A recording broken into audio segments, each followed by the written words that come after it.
मुंहफट सास और गरीब की दुआ। सुमित्रा का पति सुधाकर एक रिक्शा चलाता था, लेकिन कुछ दिनों से एक बीमारी के चलते वो रिक्शा नहीं चला पा रहा था। इसलिए सुमित्रा अपनी सास सुधा के साथ चाय और पकोड़ों का एक ठेला लगाती थी। सुधाकर के इलाज का और घर के खर्चे का सारा बोझ सुमित्रा पर ही आन पड़ा था। सुमित्रा की सास सुधा बहुत मुंहफट थी। एक दिन एक ग्राहक पकोड़े खरीद कर सुधा को पैसे दे रहा था, तभी लीजिए माँ जी पैसे। अरे ये क्या 100 की नोट? 20 रुपए के पकोड़े खरीदे हैं और 100 की नोट दे रहे हो? अरे माँ जी मेरे पास छुट्टे पैसे नहीं है। तो मैं क्या करूँ? मेरे पास भी नहीं है छुट्टे।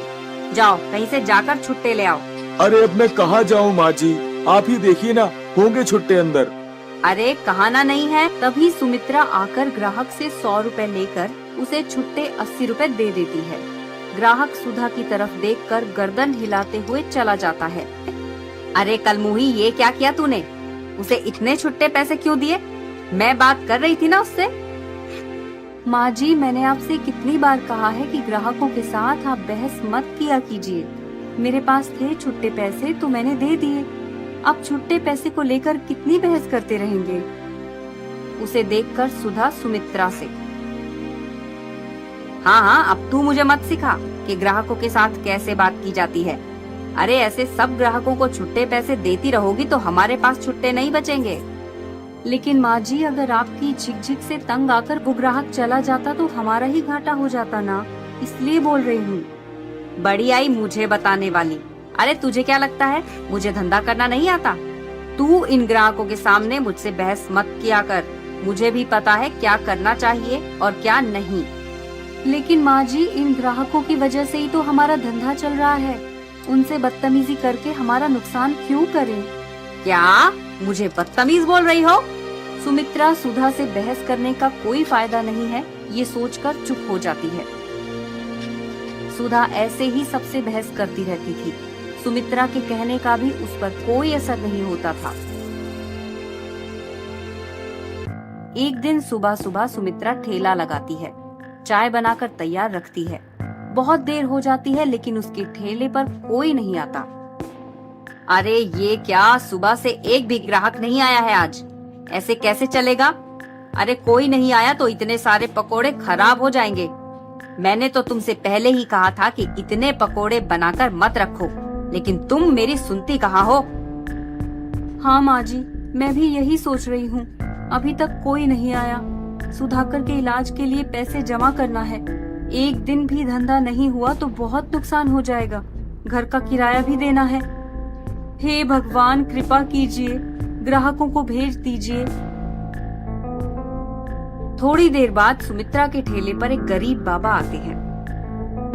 वो सुमित्रा से कहते हैं, बेटा कुछ खाने को दे दो, बहुत भूख लगी है, 2 दिनों से कुछ नहीं खाया है। अरे तुम कहाँ से आ गए? चले जाओ यहाँ से। पता नहीं कहाँ कहाँ से आ जाते हैं।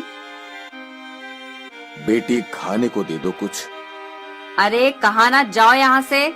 एक तो सुबह से एक भी ग्राहक नहीं आया है, एक कप चाय तक भी नहीं बिकी है और तुम्हें मुफ्त में खाना चाहिए। बोनी का टाइम है, तुम जाओ, निकलो। बेचारे गरीब बाबा ठेले से दूर पेड़ के नीचे जाकर बैठ जाते हैं। वो भूख से तड़प रहे होते हैं। सुमित्रा से उनकी हालत देखी नहीं जाती। सुमित्रा गर्मा गर्म कोड़े बनाती है, बाबा को देने जाती है। अरे करमजली, ये क्या कर रही है? अभी तक बोनी नहीं हुई और उस भिखारी को खाना खिलाने जा रही है। पागल हो गई है क्या? नहीं माँ जी, लेकिन सामने कोई भूखा बैठा है तो उसे खाना खिलाना ही चाहिए। अरे पनौती लगेगी, उसके पास तो पैसे भी नहीं होने देने के लिए। नहीं, ऐसा कुछ नहीं होगा। उन्हें अगर खाना खिलाया तो वो हमें दुआ देंगे। गरीब की दुआ में बहुत ताकत होती है। मैं भी आती हूँ। फिर सुमित्रा उस गरीब बाबा को चाय और पकोड़े देकर आती है। गरीब बाबा पेट भर कर खाते हैं। वो सुमित्रा से कहते हैं, बेटा तुमने इस गरीब को पेट भर के खाना खिलाया है। मेरी दुआ है कि तुम्हारी हर इच्छा पूरी हो और तुम दिन दोगुनी तरक्की करो। सुमित्रा ठेले पर आती है। फिर सुधा, आ गई उस नाश पीटे को खाना खिलाकर, मिल गई दुआ। अब उस दुआ का क्या अचार डालेगी? हाँ। आप ऐसा क्यों बोल रही हो माँ जी? देखिए उनकी दुआ जरूर काम करेगी। थोड़ी देर के बाद अचानक से सुमित्रा के ठेले पर ग्राहकों की लाइन लग जाती है। बहन जी 100 रुपए के पकौड़े देना। बहन जी 100 रुपए के पकोड़े देना। माँ जी 50 रुपए के देना। माँ जी मुझे प्याज के पकौड़े 50 के और आलू के 100 के देना। सुधा और सुमित्रा फटाफट पकौड़े बनाकर सब ग्राहकों को देने लगती है। पूरा दिन ठेले पर ग्राहक आते रहते हैं। सुधा और सुमित्रा पकोड़े बनाते बनाते थक जाती है, लेकिन ग्राहक आने कम नहीं होते। सुमित्रा बहुत खुश हो जाती है। रात होते होते उसके ठेले पर एक दीक्षा नाम की औरत आती है। सुनिए बहन जी, मैंने सुना है कि आपके यहाँ बहुत अच्छे अच्छे और अलग अलग तरह के पकौड़े मिलते हैं। कल मेरे बेटे का जन्मदिन है, इसलिए घर पर पार्टी रखी है। इसलिए मैं आपको कल के लिए ऑर्डर देने आई हूँ। अरे क्या क्या लोग होते हैं, मुंह उठाकर चले आते हैं। अरे हम ठेला चलाते हैं, पार्टी का ऑर्डर नहीं लेते। जाओ कहीं और जाकर पूछो। नहीं नहीं बहन जी, आप रुकिए, मैं आपका ये ऑर्डर लेती हूँ। कल टाइम से आपके घर गर्मा गर्म पकौड़े पहुँच जाएंगे। आप सिर्फ ऑर्डर और आपका पता बता दीजिए। अरे सुमित्रा, ये क्या बोल रही हो? ये सुमित्रा तो कभी मेरी एक बात नहीं सुनती।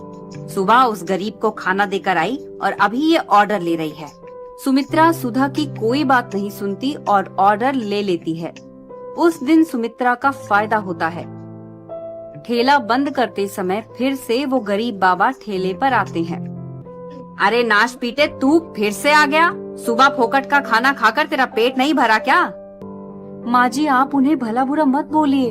हमारे इतने पकौड़े बिके हैं वो उन्हीं की दुआ की वजह से।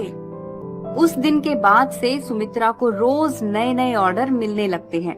वो जल्दी ही सुधाकर का अच्छे अस्पताल में इलाज करवाती है। सुधाकर ठीक होकर फिर से रिक्शा चलाना शुरू कर देता है।